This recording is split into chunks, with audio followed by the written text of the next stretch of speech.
Bonjour à toutes et à tous et re-bienvenue pour un nouvel épisode de la Minute Munchacheb.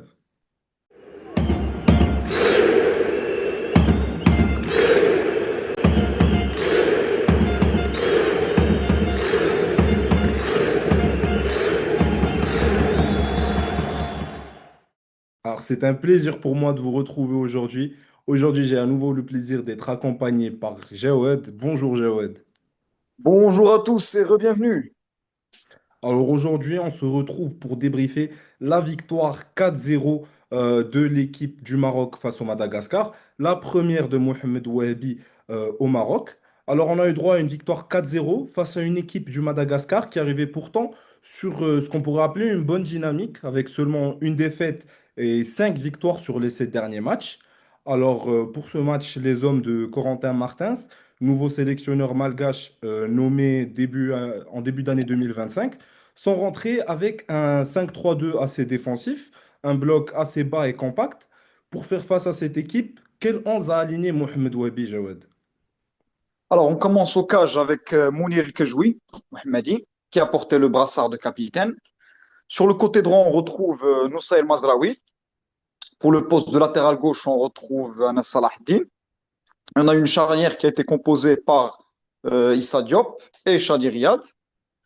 Alors, pour le double pivot, on a vu un Ayoub Bouadi aux côtés d'un Sofiane Amrabat. Au poste de numéro 10, on a eu Bilal Khannous comme titulaire.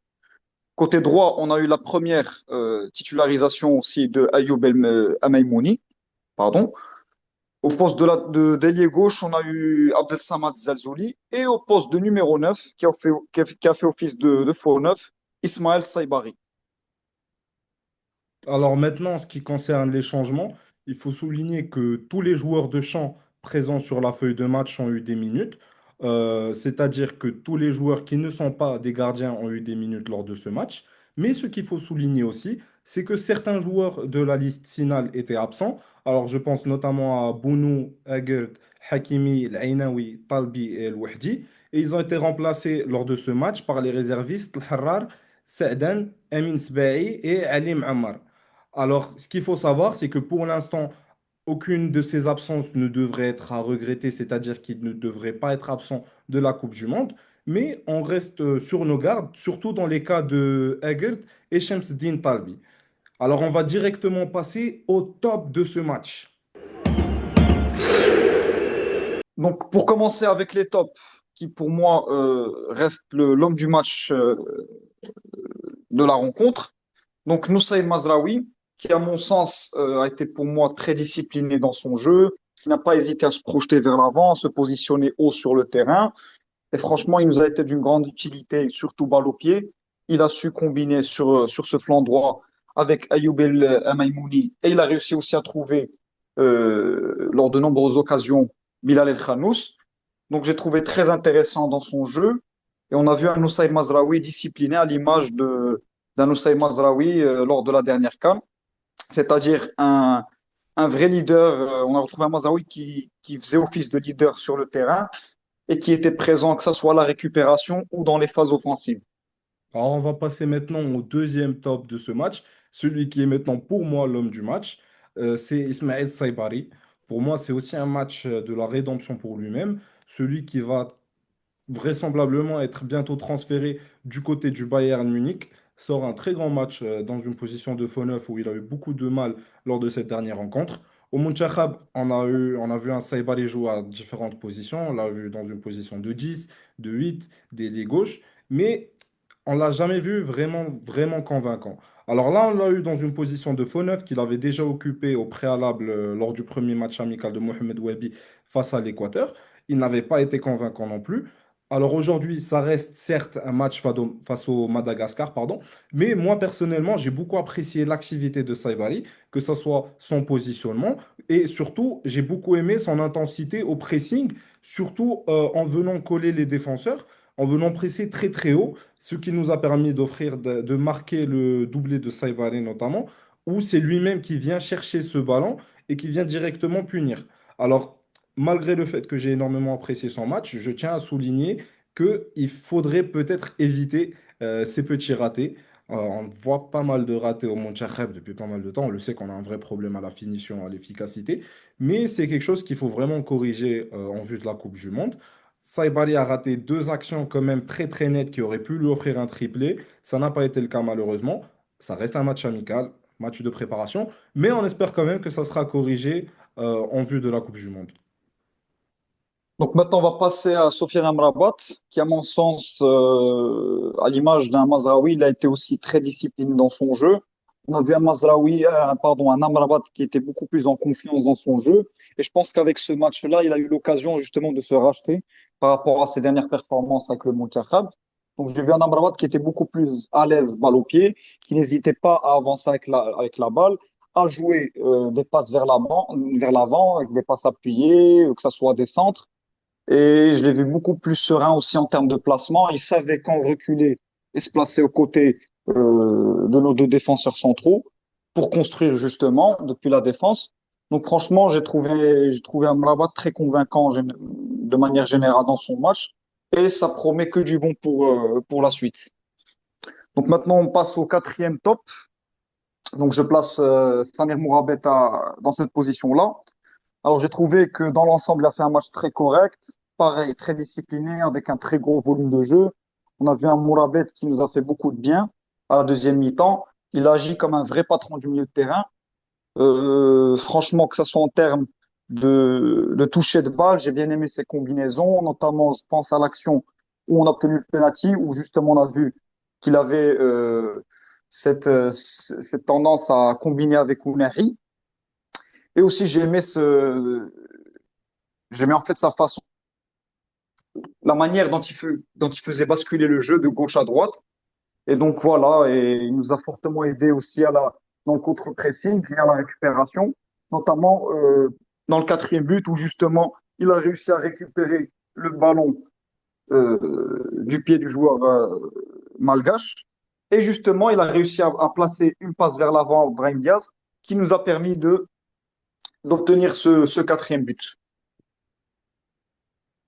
Alors, pour passer maintenant au cinquième top, et qui est pour moi quand même le plus important, j'aimerais placer quand même Mohamed Wahibi et son staff.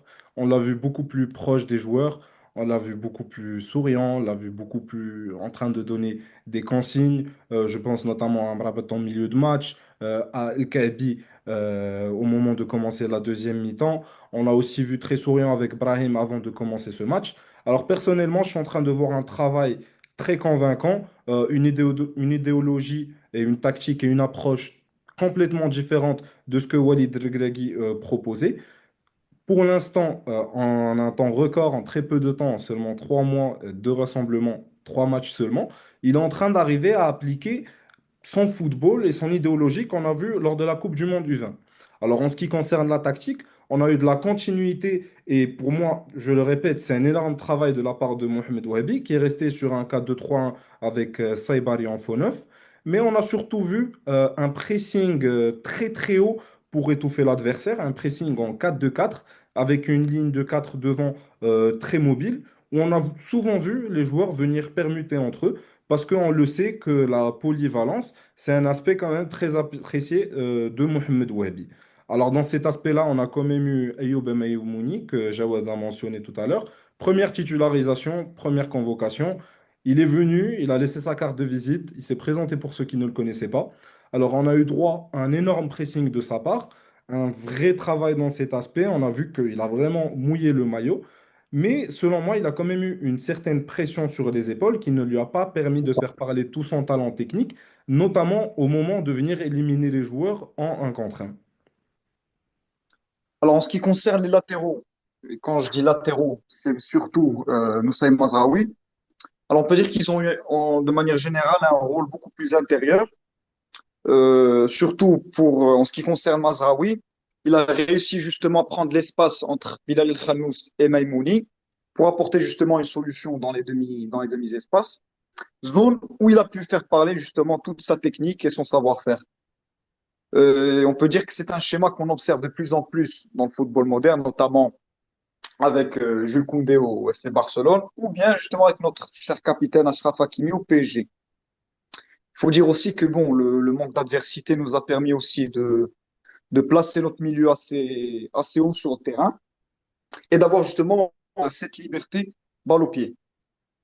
Et justement, c'est là où on a vu un Bouhadji qui s'est démarqué, notamment Amrabat, comme je l'ai mentionné tantôt, et Mourabet aussi, qui ont décidé de sortir le costume cravate, on va dire, et qui ont totalement dicté le tempo du match, et ont su distribuer justement des caviars qui nous ont permis de briser les lignes défensives malgaches. Et il faut aussi citer l'importance défensive du milieu au niveau du contre-pressing, où malgré certaines pertes de balles, on a su justement récupérer le ballon, notamment avec Amrabat, qui a compté au total 14 récupérations à la fin du match. Alors, merci beaucoup, Jawad, pour cette analyse très pertinente. Alors, pour conclure, j'aimerais notamment noter un autre aspect sur lequel on a vraiment pu faire la différence, c'est les coups de pied arrêtés. Alors, notamment sur le premier but de Saibari et en deuxième mi-temps, où on a eu deux corners vraiment très dangereux, c'est un aspect du jeu qu'il ne faut vraiment pas négliger et qu'il faut vraiment tenir en compte parce qu'il peut débloquer la situation lors de certains matchs. Alors, C'est sûr. dans le football moderne, on voit de plus en plus d'équipes avoir des préparateurs spécifiquement pour les coups de pied arrêtés. Je pense notamment à Arsenal qui en a fait leur spécialité grâce à Nicolas Jover.